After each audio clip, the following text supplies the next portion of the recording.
created using Powtoon. Assalamualaikum warahmatullahi wabarakatuh. Perkenalkan, nama saya Eva Uzlifatur Rodiyah, NIM 11180004. Saya status mahasiswa, kuliah di Universitas Pesantren Tinggi Darul Ulum Jombang, Prodi PAI kelas 4A. Kenalkan, nama saya Yusuf Mustafa. Saya dari Universitas Pesantren Tinggi Darul Ulum Jombang. NIM saya 1119-129. Saya dari Prodi PAI kelas 4A.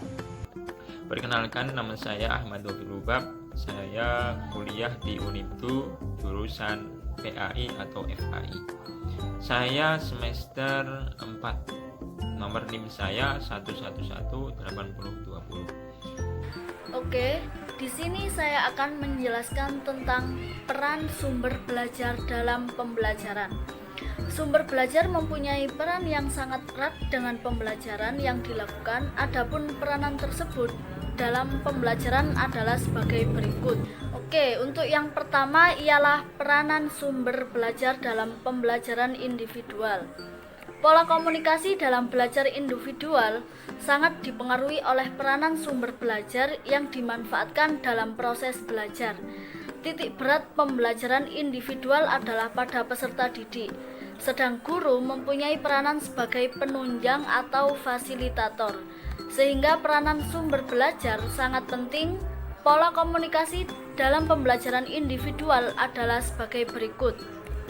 Dalam pembelajaran individual ada 3 jenis pendekatan, yakni 1.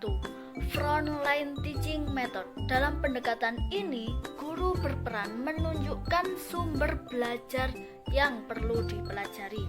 Yang kedua, killer plan, yaitu pendekatan yang menggunakan teknik personalized system of instruksional yang ditunjang dengan berbagai sumber berbentuk audiovisual yang didesain khusus untuk belajar individual. Yang ketiga adalah metode proyek. Peranan guru cenderung sebagai penasehat dibanding pendidik, sehingga peserta didiklah yang bertanggung jawab dalam memilih, merancang, dan melaksanakan berbagai kegiatan. Sumber belajar hendaknya dirancang berdasarkan prinsip 1. Dialog, drama, diskusi yang disajikan menarik melalui permainan, kombinasi, warna, dan suara. Yang kedua, persuasif dan bukan menggurui atau mendikte. Yang ketiga, pemilihan sumber belajar yang tepat. Dan yang terakhir, bentuk sajiannya singkat, padat, jelas, dan menyeluruh. Saya akan menjelaskan poin B. B. Peranan sumber belajar dalam belajar klasikal. Pola komunikasi dalam belajar klasikal yang dipergunakan adalah komunikasi langsung antara guru dengan peserta didik. Hasil belajar sangat tergantung oleh kualitas guru, karena guru merupakan sumber belajar utama. Sumber lain seolah-olah tidak ada peranannya sama sekali, karena frekuensi belajar didominasi interaksinya dengan guru.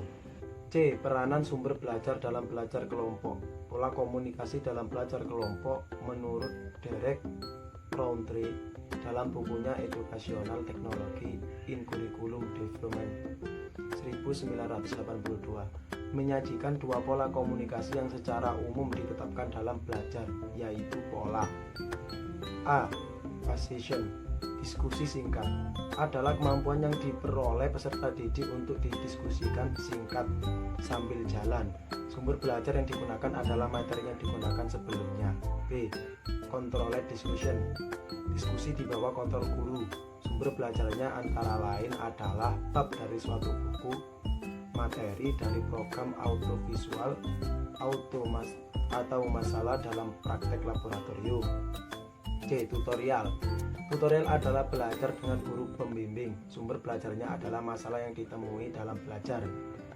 Harian, bentuknya dapat bab dari buku, topik, masalah, dan tujuan instruksional tertentu. D.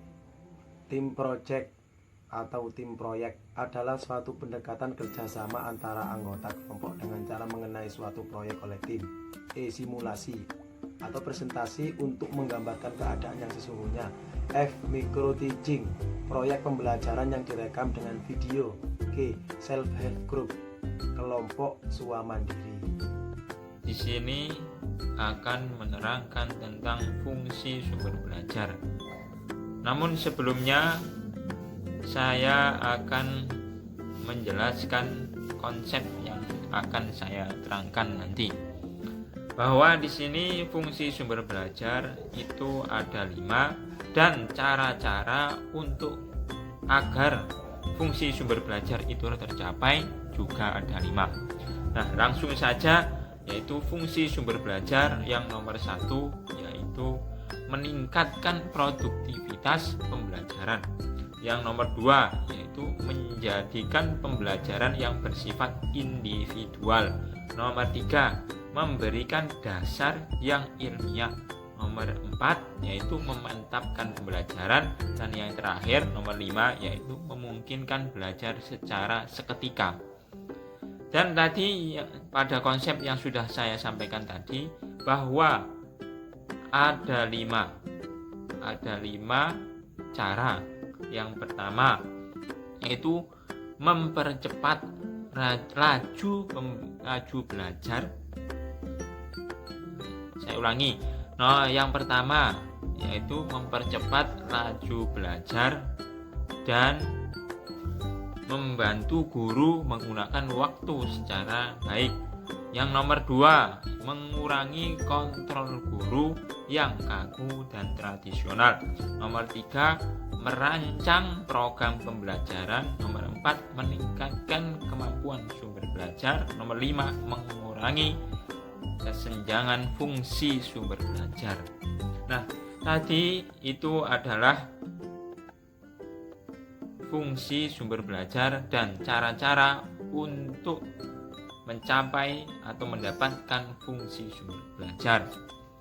Oke, dapat disimpulkan dari materi di atas ialah sumber belajar mempunyai peran yang sangat erat dengan pembelajaran yang akan dilakukan. Adapun peranan tersebut dalam pembelajaran: 1. Peranan sumber belajar dalam pembelajaran individual. 2. Peranan sumber belajar dalam belajar klasikal.